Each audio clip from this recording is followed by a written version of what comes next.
Last weekend's deadly attack on a Hanukkah celebration at Australia's Bondi Beach has rattled Jewish communities worldwide amid a global rise in anti-Semitism. Australia has been rocked by an increase in anti-Semitic incidents since the October 7th, 2023 Hamas attacks on Israel. All of this comes amid a dramatic rise in anti-Semitic incidents here in the United States as well. The Anti-Defamation League reported that more than 9,000 incidents happened in 2024. That's the highest number on record since the ADL began tracking these incidents in 1979. Joining us now is former Second Gentleman Doug Emhoff, the leading voice in the Biden administration's efforts to fight anti-Semitism. Thank you, Mr. Second Gentleman, for joining us this morning. We appreciate it. Great to see you all. I want to start out with a question that I hope can sort of set the stage for this conversation here about the debate that we're seeing play out in real time about the rise in anti-Semitism and why we're seeing that happening. Needless to say, there's been a lot of finger pointing here. But Yair Rosenberg argued in The Atlantic this week that it's actually not a partisan problem, but a demographic problem. He concluded, based on recent polling, extensive data, that the phenomenon should be framed as a generational one. What do you think is the theory of the case here about why we are seeing a rise in anti-Semitism right now? Well, Jackie, it's not a rise, it's a crisis in anti-Semitism. This had been on the rise before October 7th. When I got to the administration, we had already started working on this. Our national strategy to counter anti-Semitism actually came out before October 7th. So we already knew it was a problem. And after October 7th, clearly became a crisis. As it relates to younger people, they are on social media. There's not enough education, if any education, about the Holocaust, what anti-Semitism is, what even Jews are, who are we? And what is replacing that is fringe conspiracy theories, some of the oldest tropes, all packaged as, oh, I just have a question, or isn't this interesting? And then they're becoming almost radicalized on this topic before they're being educated properly on what it is. And this is not a partisan, this is nonpartisan. This is affecting people no matter what their political leanings are. Mr. Emhoff, you and I have talked about anti-Semitism and the rise and the crisis for years. When I was covering the White House, I talked to you about it in London. We talked about it here in the States. We talked about how it was impacting schools and colleges and what that looked like. We talked about, the other side of that, where people were pitting Muslim Americans and Jewish Americans against each other.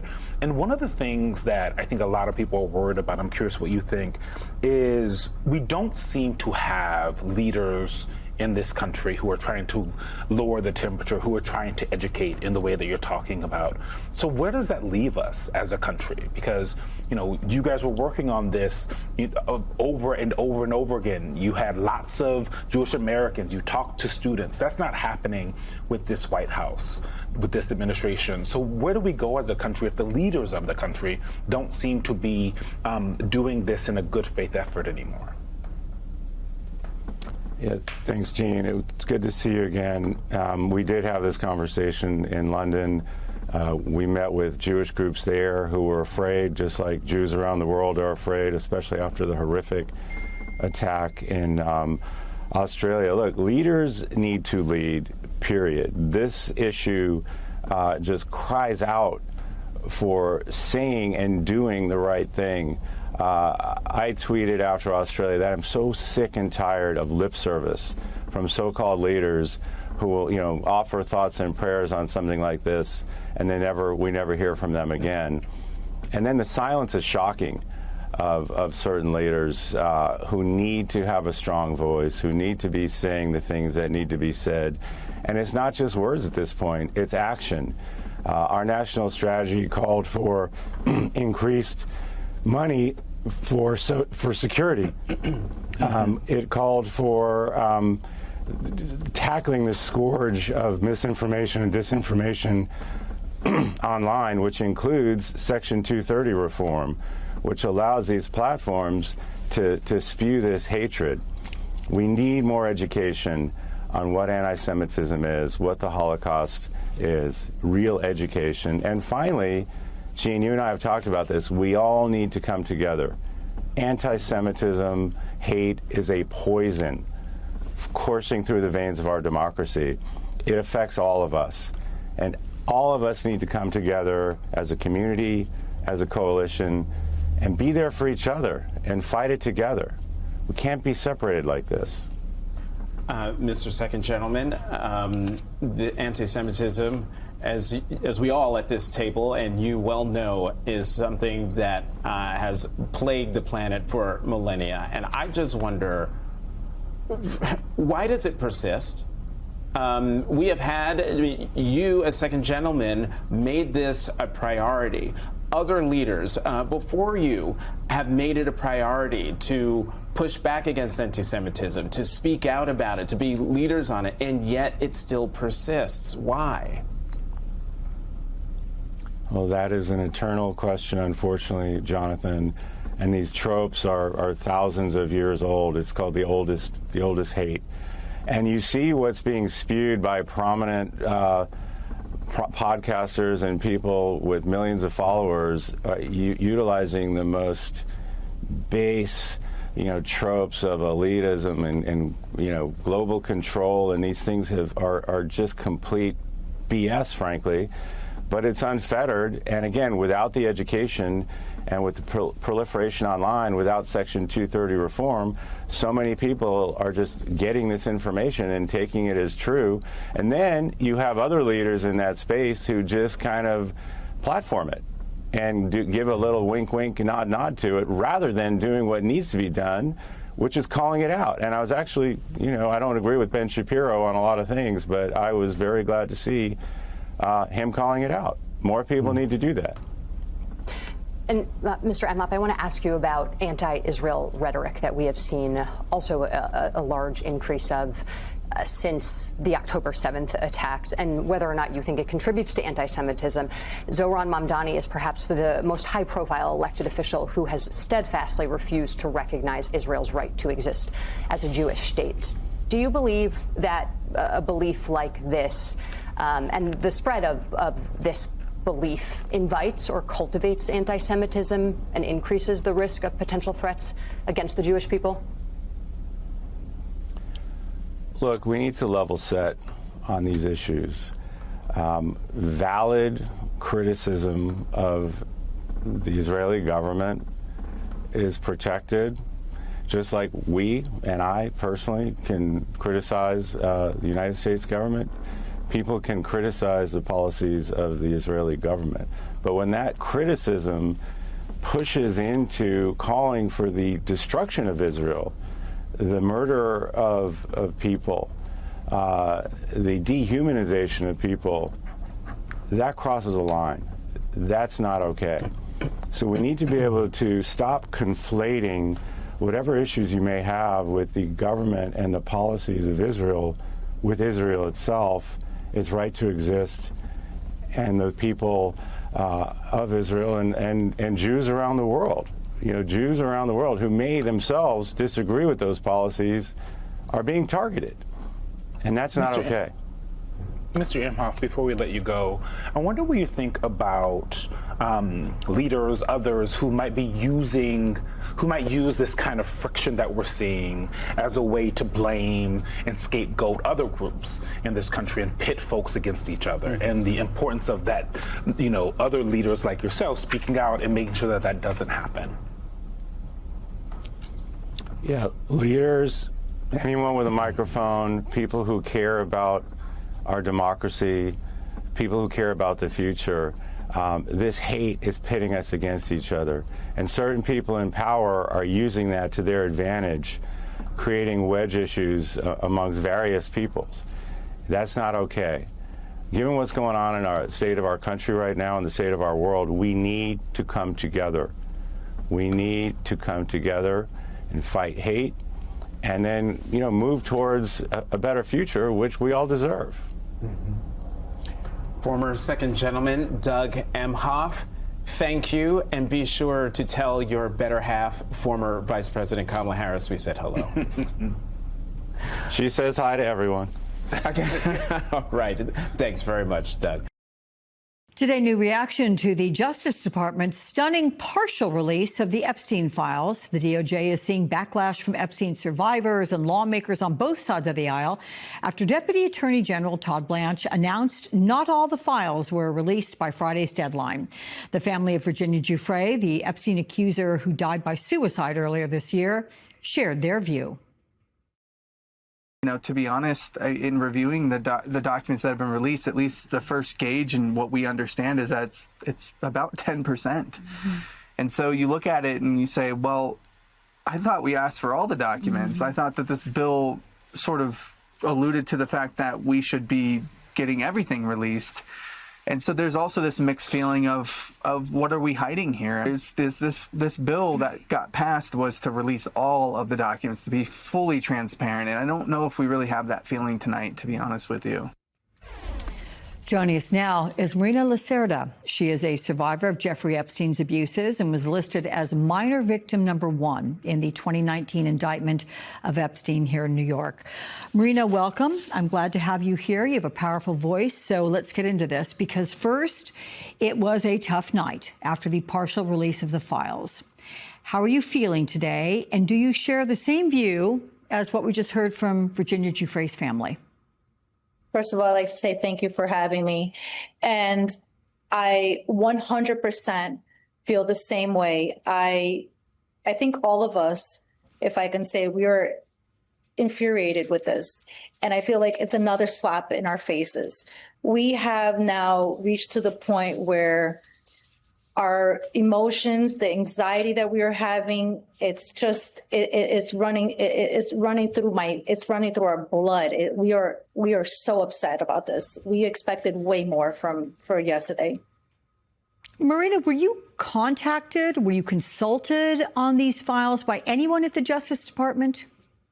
Absolutely not. Nobody has contacted us or tried to reach out to us. So I think it's even worse. So how about your attorneys, or how about any other survivors with whom you speak? Has anyone been contacted by the DOJ? From what I know, no, nobody has contacted us at all, nor the WWE or the lawyers. As far as we know, nobody has contacted us. Were you surprised by anything in the released documents last night, or anything that was not in there? Is there anything that you're waiting specifically to see that could potentially relate to you? Well, I did see that on the files that were released, that it did say that Epstein was upset that certain girls were bringing him girls of the age of 18, and he was upset about that, and he requested ID. I do remember that, and that is something that Jeffrey Epstein did require at a certain point when we were there, and he wanted to see ID, and he wanted to make sure that we were under the age of 18, or else it was just not good enough for him. So that is something that I did see, and I did see that we saw a whole bunch of photos, but what did they mean, right? There's no explanation to these photos. Bill Clinton's on them. Ghislaine is in there. And there's another young woman there with no explanation. Where are they? What is going on? It's confusing. So, Marina, I just want to be clear with what you just said about the proof of age. You're saying that Jeffrey Epstein was looking for women, girls, who were not even yet 18? He wanted to document that, or that they were over 18 and quote unquote legal? He wanted to make sure they were under the age of 18. He did not want any women in the age of 18. When I was in New York, he wanted to make sure that we were under the age of 18, and he required ID. And if any of our friends came, that they had to bring ID as well, and they had to be under the age of 18. So that is something that was in the files that is absolutely true. So You brought up the point, and with regard to context, that there were a number of high-profile celebrities and figures in last night's documents. You had figures like Michael Jackson, you had Mick Jagger, former President Bill Clinton. Again, no evidence of wrongdoing, and to your point, no context to those photos. And a spokesperson for the former president says Clinton knew nothing of Epstein's illegal activities and cut off contact, in fact, before Epstein's crimes became public. But your experience, Marina, did you often see high-profile people hanging around Epstein? I have never seen anybody any high-profile people hanging out with Epstein in his home. However, he was always on the phone with very, very important people, and he did put us on the phone with them. And he used to brag that he knew these people. Of course, I don't want to mention any names, but he was always on the phone with very, very elite people. So, Marina, I just want to show you what you can't see. These are the grand jury documents from New York in which you are a part. Do you believe that what has been redacted here, page after page after page, over 100 pages for this particular document, completely redacted, do you believe that you are somewhere on this page, somewhere on these pages? I would think so, absolutely. I was the first victim they reached in New York. So I would think that my deposition is there. I mean, I was questioned pretty heavy. So I think that somewhere along the lines, you know, with all this distraction from yesterday on the 19th, I think President Trump thought he was going to get away with it. But we can clearly see that still he is trying to protect himself and other important people in his life. You have spoken about your time with Epstein, how he told you he had eyes everywhere, and he told you he paid off a lot of folks to keep his activities secret. How difficult has this journey been for you to this point, and what advice can you give to anyone who might be stuck right now in similar and frightening situations? It has been very difficult, and I have to thank all my survivor sisters and Virginia Giuffre, who really inspired me. I never got to meet her, but when I went to her memorial, I have to say it helped me break my silence for not only my survivor sisters, but for ongoing abuse and past abuse where women and men stay silent. And I have to say, do not stay silent. It will get you, and it will get also the predator nowhere, but to continue to abuse women and men. So I'd like to say, you know, in the beginning, I thought, you know, people were going to, you know, victim shame me, which they did. OK, but it only has brought me into a different light and a different road. We have to continue speaking to bring awareness and to stop the abuse that will continue. Marina, last question. What do you need to see? What do you want to see from that which will be, we hope, according to law, released by the Department of Justice? And do you have any hopes or fears around what may be released? We need to see the redactions made correctly, okay? And those redactions are the survivors' names. And the unredacted is these high-profile men who have been wrongdoing all this time, right? It's about time that we need to let them out in the public, and these names need to be, you know, people need to see it. It has to be brought to light. And what I would like to, you know, see is them also be brought to justice. We have a lot of these men who are, you know, named in these files and have been, you know, proof that there have been wrongdoing, but have been brought to justice.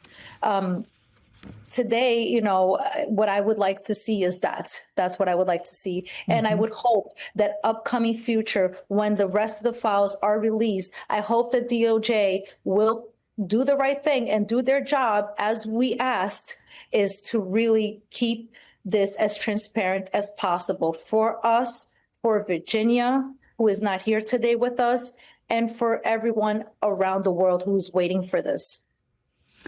Marina, can I just ask on a personal note, you were one of the youngest victims. You were 14 years old when this abuse was perpetrated on you.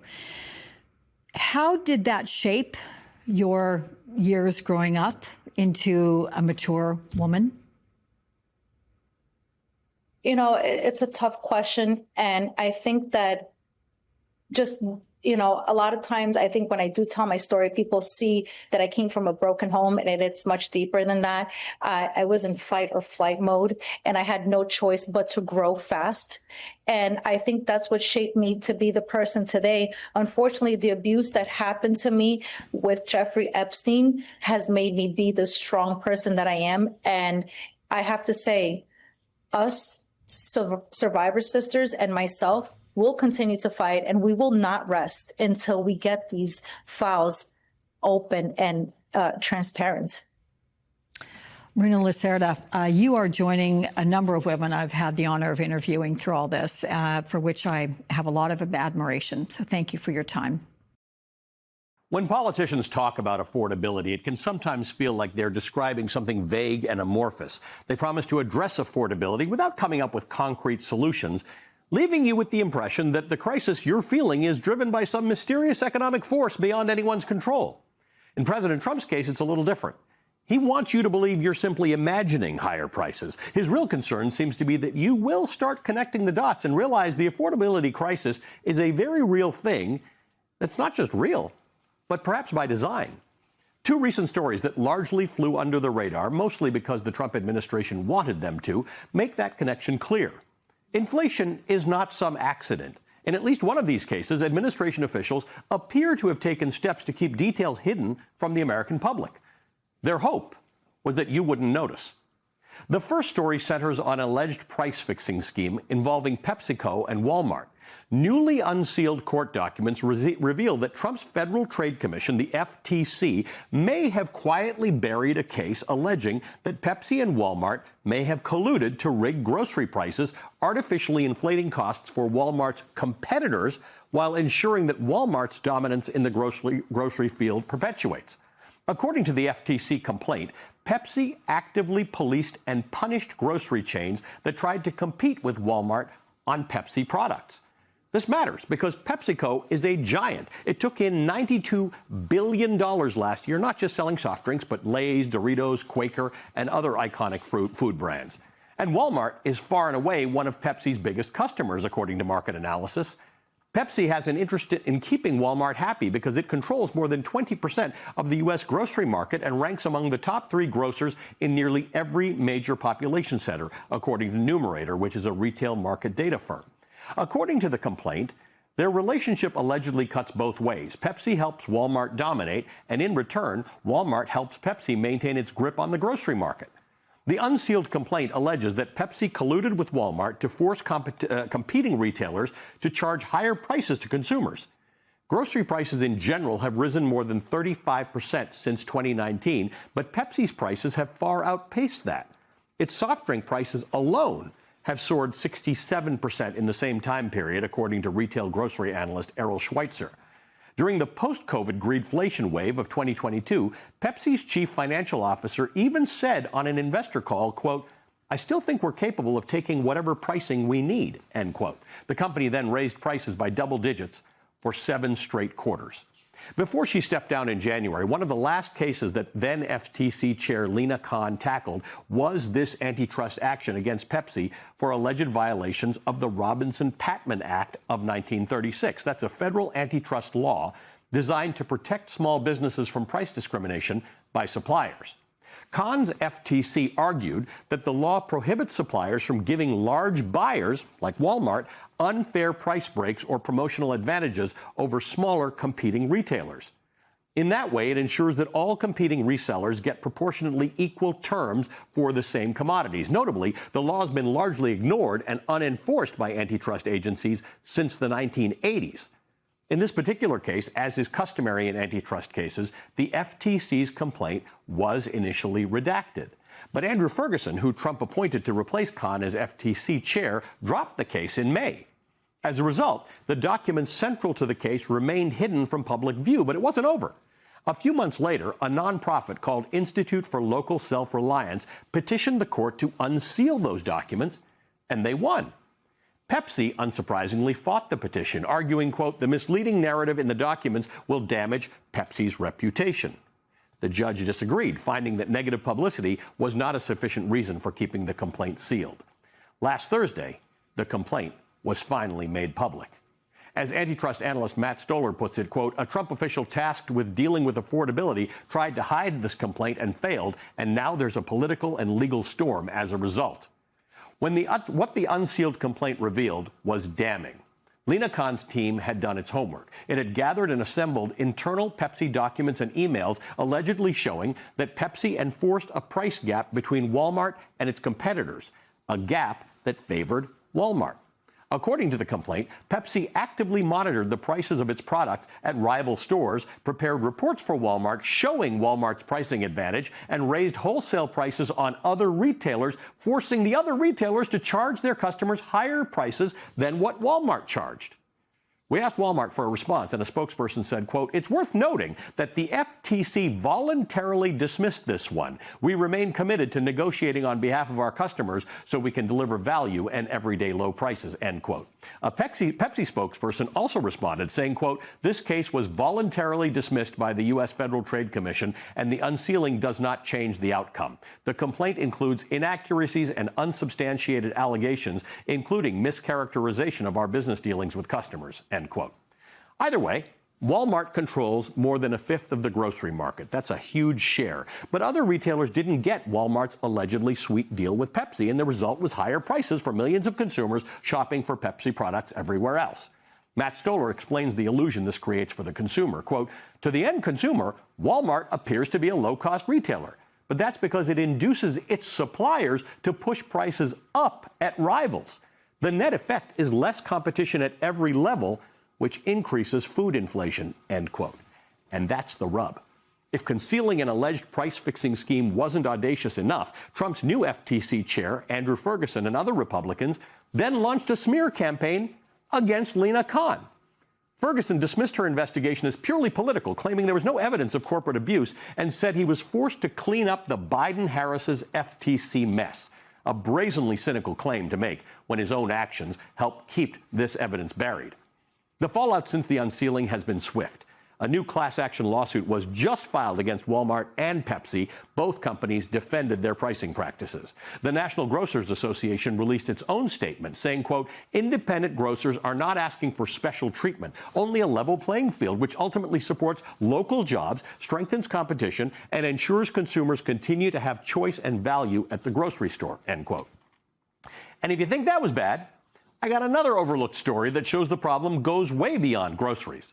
Just before Thanksgiving, during the classic holiday news dump, Trump's Department of Justice announced a settlement with RealPage, the property management software company accused of helping corporate landlords coordinate rent hikes using its algorithm. On paper, the announcement was framed as a win for renters, but RealPage has been under fire in multiple states, accused of enabling landlords to behave like a cartel by sharing data and effectively colluding to raise rents. These allegations were first highlighted by an investigative report by a team working with ProPublica. Last year, President Biden's Justice Department sued RealPage, charging the company with violations of the Sherman Antitrust Act of 1890 and alleging that its software facilitated price fixing among corporate landlords. RealPage denies the charges. According to an FTC explanation of algorithmic price fixing, these kinds of data-driven methods would likely have been unimaginable to the robber barons of yesteryear, whose conduct inspired modern-day antitrust legislation. In the past, collusion might have involved, quote, a formal handshake in a clandestine meeting, and it went on to say that algorithms are the new frontier. Given the amount of information an algorithm can access and digest, this new frontier poses an even greater anti-competitive threat than the last, end quote.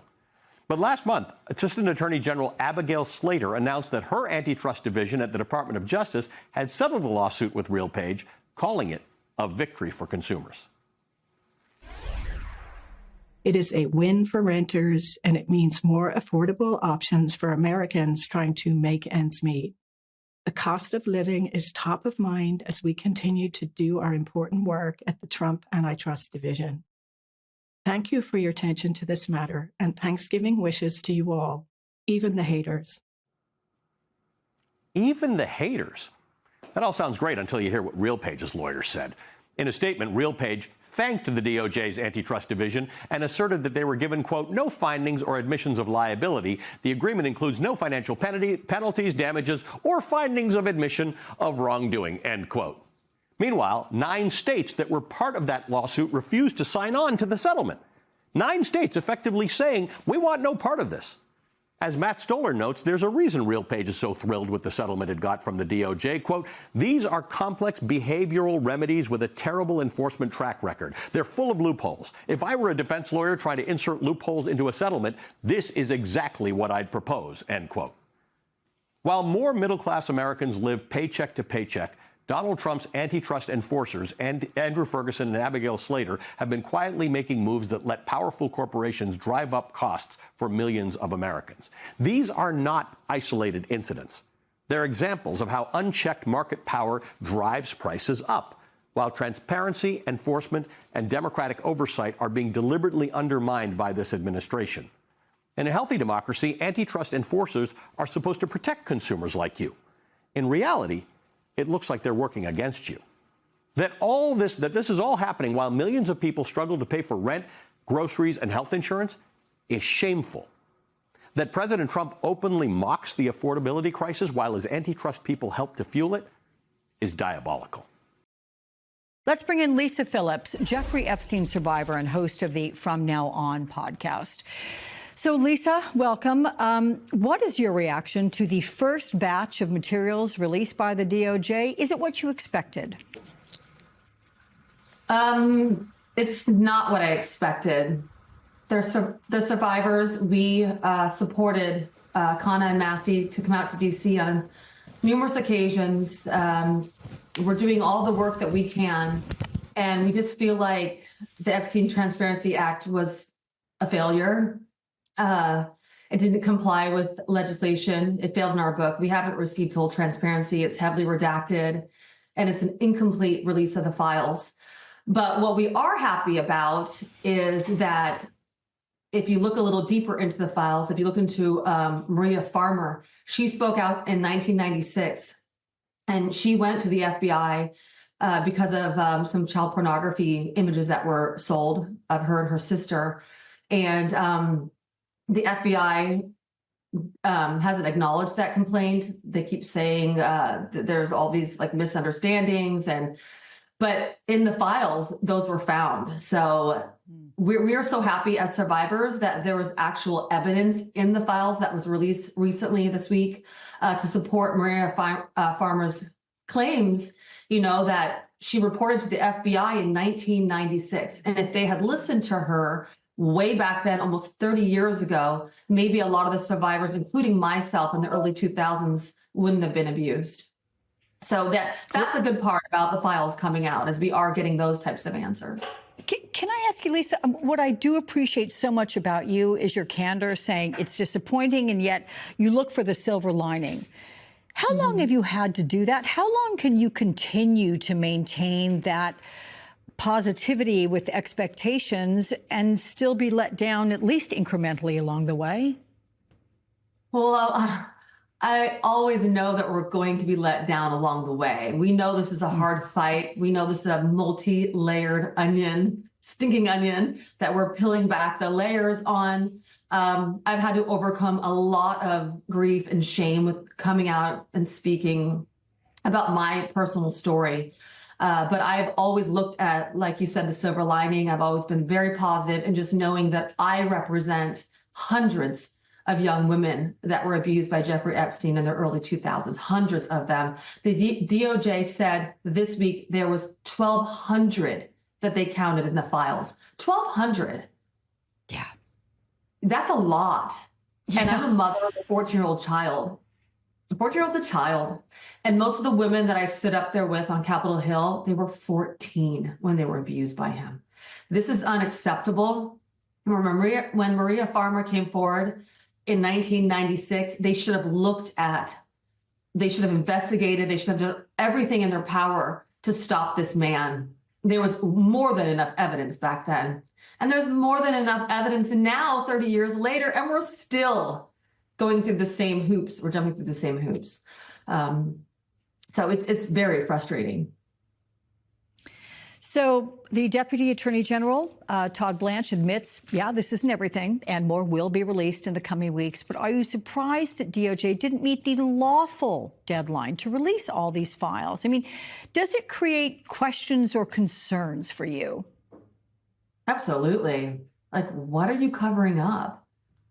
How are these people so much more important than the lives of innocent, teens and young women and anybody else who was affected or abused through this sex trafficking ring?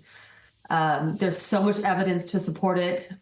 And Fallon Gallagher was just saying how, you're looking at these pictures and the pictures are showing, oh, nobody's doing any wrongdoing. But yeah, it's just a picture. Why don't you start investigating why they're in those pictures, the call logs, the dates they're there, and match those up to the survivor stories? Because I saw people in those pictures that match up with survivor stories of abuse. So yes, they're just pictures, but Epstein also had and videoed everything on his island and in his homes. So I think they need to start doing a lot more work to find answers. So there are 500 pages that were released that look like this. Okay, 119 of them are grand jury New York, right? I mean, this is what it looks like, everybody. Completely redacted. Do you have any sense of what could be here underneath these blank pages? Well, that's just a punch in the gut. I mean, what was the point of even putting out black pages, which tells you there's something probably incriminating, right? There's some words on there, pictures, evidence. Why are they redacting that? Like, the whole point of this was to show everything, full transparency. That's what we're fighting for, so that survivors can get answers, the American public can get answers of what's going on in America, and turning this into an issue where, Democrats and Republicans and everybody's fighting about everything. This is not an issue. This is not a political issue. This is a human rights issue. And that's what I'm always fighting for. Those are the answers I'm fighting for. It's a human rights issue. So last question as we move forward with this, what is the best case scenario for you, Lisa, and what is the worst case scenario? The best case scenario would just to get the answers and connect the dots of what's really going on with some of these people, well, all the people, and also the institutions that they're involved with. When the survivors come forward, we figure out, well, how come so many of you got visas to work in the United States that you didn't earn? How come so many of us went to the same university? How come so much of us met the same director or the same people in those pictures? It's not adding up, and we need answers, and those answers are going to help figure out this whole web, this whole trafficking web. Basically, that's what it is. It's a trafficking web. So real quickly, you said about 1,200 women have been abused that you're aware of. So how many have yet to come forward? Well, I know before we spoke out at Capitol Hill, there was maybe about 300 that have come forward. After I spoke out and I said, I'm talking to you survivors out there, please come to us so we can create our own list, which just meant that we could start looking at our stories and connecting the dots, in which we have been. Hundreds have come forward, well, not hundreds, less than 100 has come forward since then. The DOJ, they are the ones that said there was 1,200 by going through the files.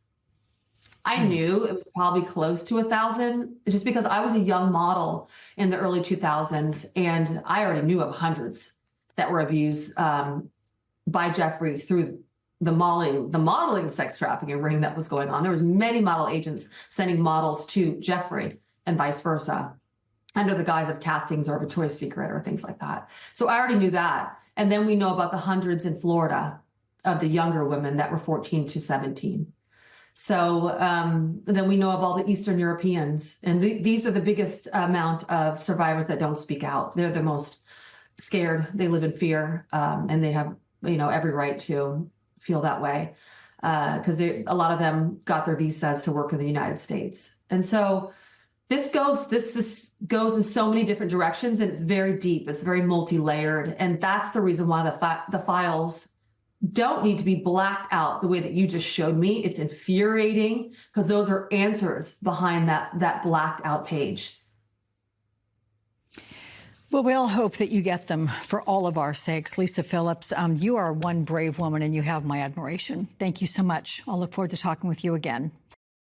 This hour with growing signs that President Donald Trump's grip on the MAGA camp is loosening and Republican resistance is starting to spread.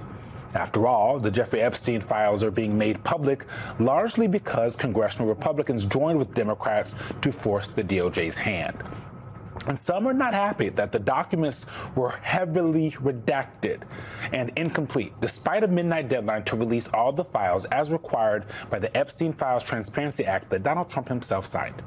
Republican Congressman Thomas Massie posted that the document release grossly fails to comply with both the spirit and the letter of the law. Also this week, House Republicans defied President Trump and Speaker Mike Johnson to force a vote on expanding Affordable Care Act subsidies. On top of all that, some Republicans worry the president's primetime address to the nation missed the mark and showed he's, out of touch when it comes to the economy. And according to Republican Congresswoman Marjorie Taylor Greene, we talk about her a lot on this show now, the disarray in the Republican Party is only getting worse. I think the dam is breaking. Many Republicans may not have called him out, but last week 13 Republicans voted with Democrats to overturn one of President Trump's executive orders, which enabled him to fire federal workers. We also saw Indiana Republicans vote against redistricting. You're seeing Republicans, they're entering the campaign phase for 2026, which is a large signal that lame duck season has begun. Joining us now, former senior advisor for political engagement to President Biden, John McCarthy, and MS Now political analyst Susan Del Percio, a longtime Republican strategist. Mr. McCarthy, I want to start with you here because the thing that over the next year is going to take up everyone's time is how Donald Trump is talking about the economy, trying to sell the economy to voters who feel and know the amount of money leaving their pockets. Mm-hmm. You were in the White House when the Biden administration was dealing with something similar, right? You have some midterms coming. The American people aren't feeling a certain way. The macroeconomic numbers may say something, but trying to convince people of that their lived experience isn't real was difficult and impossible at the end of the day.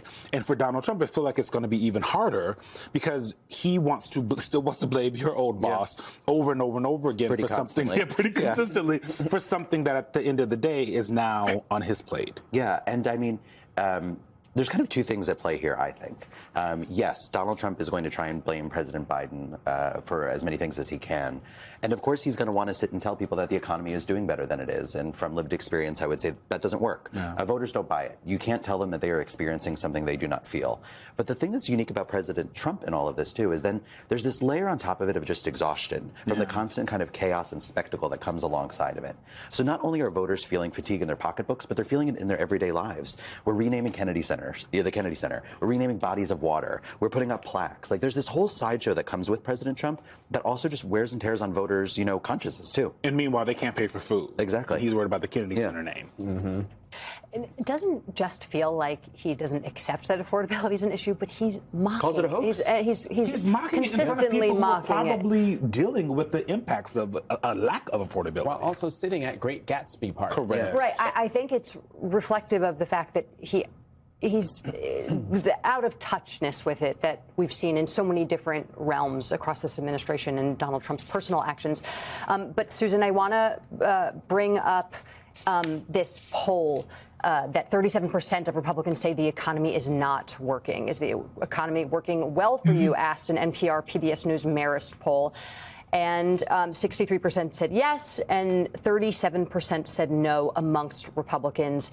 That is a new data point that Donald Trump is dealing with. And a lot of his constituents and people who voted for him, whether they're borrowed or not, voted for him because they thought he was going to turn the economy around. Yeah. When you're looking between today and next November, the midterm elections, I mean, how realistic is it for Donald Trump to try to turn a poll like this around and actually make a positive dent in the economy and these economic indicators that we're all looking at right now? It's going to be very difficult to turn that around, mostly because he has the tariffs in place. And as long as those are in place, it's going to be very difficult to see average household items, come down in prices again.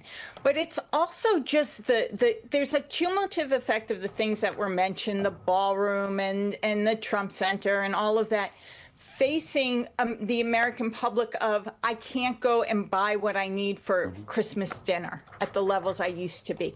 That is hitting people hard in the face.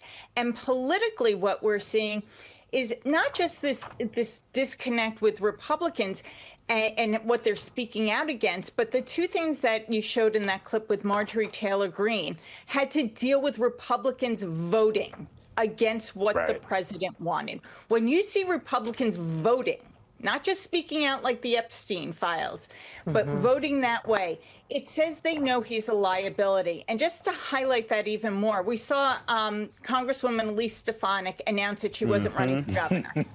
Now, two things to keep in mind. One is she didn't want a prolonged primary, which she would have to worry about out-trumping the other candidate or candidates if it happens. But the other part was she decided not to seek re-election. And that's, I think, in part because she didn't want 2 years more of having to defend Donald Trump in her district. She's probably looking to rebuild herself, maybe looking at 2028 Senate, who knows? But people are tired. Republicans are tired of defending Donald Trump. So that's why we're also seeing a lot of Republicans, not just because they'll be in the minority, but because they're exhausted and they don't want to have to do this for another 2 years or 3 years. Susan, I'm glad you brought up Elise Stefanik, because I was going to ask you about her leaving, her announcement that she's going to not run for governor and was going to leave Congress. Is her district, her House district, is it flippable? Is that a seat Democrats could win? No? Very highly doubtful. Highly doubtful. I know that there was a lot of talk that maybe it was, she had to pull the nomination to the UN, because they wanted to hold the seat because they were afraid. But that would be in a special election situation. I don't see it playing out that it's a seat in play for 2026. Go ahead, John. Someone shake at the table. Democrats, Democrats have overperformed in basically every single race since Donald Trump has taken office. So for Democrats, we're winning in places that we shouldn't, and in places where we, would be having these closer margins, you're seeing kind of, tight spreads for Republicans. And it's interesting because I appreciated the point before about how you're seeing Republicans vote against this. I'm a Capitol Hill guy, and that's the thing that I'm actually paying a lot of attention to. If you look at the Republicans who are coming out against President Trump, the thing that they all have in common is that they're young. We're talking about a Republican revolt, but really this is a reckoning. If you're someone in your 30s or your 40s or your 50s, you're looking at this and saying this is not going to age well. So we're starting to see the glimmers of kind of a post-Trump Republican Party playing out right in the House of Representatives. You'll see this with retirements. You're going to see this with more votes. And I think come the midterms, you'll see it on Election Day. Yeah. Susan, I'm going to do what Jackie often does, which I'm going to play devil's advocate. I feel like we have heard this before with, Republicans are running away from Donald Trump. It's going to be, they're going to vote against him. They're going to say this about him. And then they always end up coming back. I think of, his first term where Paul Ryan as House Speaker, was often saying things that were out of line with how Donald Trump was thinking about them. Are folks getting a little ahead of ourselves when we're thinking like Marjorie Taylor Greene said, the dam is breaking? There might be some cracks, but you can fill up some cracks. Yeah, no, I don't think the dam is breaking. I don't think there's going to be a huge Republican revolt in Washington, D.C., but I do think you see one-offs, and I think that starts going into how people think about their local races and what they think of their member of Congress versus Donald Trump. Because, again, Donald Trump's not going to be on the ballot. Donald Trump will never be on the ballot again. And I think that issue about age is really important when you see younger members starting to break away. But this is not the beginning of the end for Donald Trump at all. He will be there. He's going to spend the next 3 years hammering his message. And more importantly, we know he does believe in retribution. So there will always be Republicans afraid of their primaries. I will say, though, Eugene, to to come back at you. Elise Devil advocate. Stefanik feels a little different to me. Why?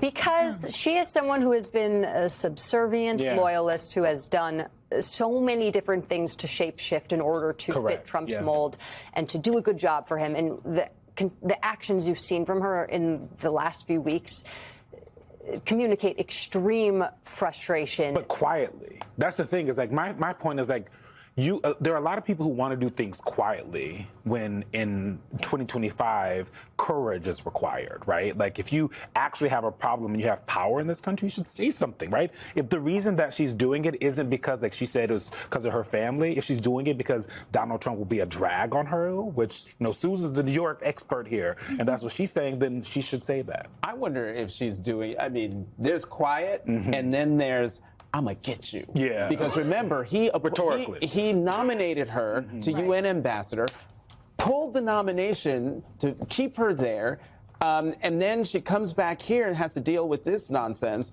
And so she's like, you know what? Bump all of y'all. Yeah. I am out of here. Yeah.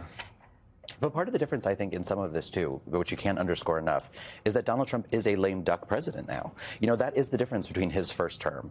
And, in years that Donald Trump has loomed over public life, none of this has been normal. We're starting to see some normalcy in this. The party and the world and the media is starting to move on from keeping him at the very center of it. It's why you're seeing some of this kind of erratic behavior trying to keep the attention on him. But if he's a lame duck president, he's a lame duck president that doesn't care about the courts or the Congress's powers. So nothing. What happens Before we're done, John, because you were just most recently a resident in the White House, or not a resident, but a frequent worker. I had a badge. Of the White House. The plaques. Your reaction? Yeah, this is red meat for his base, right? The economy is tanking, and we're in the most expensive month for Americans. So, of course, he's going to do these sideshow elements to give his base something to be excited about. None of this is going to help make Christmas more affordable for any American. So it's just a distraction. Exactly the point. John McCarthy, Susan Del Percio, thank you so much.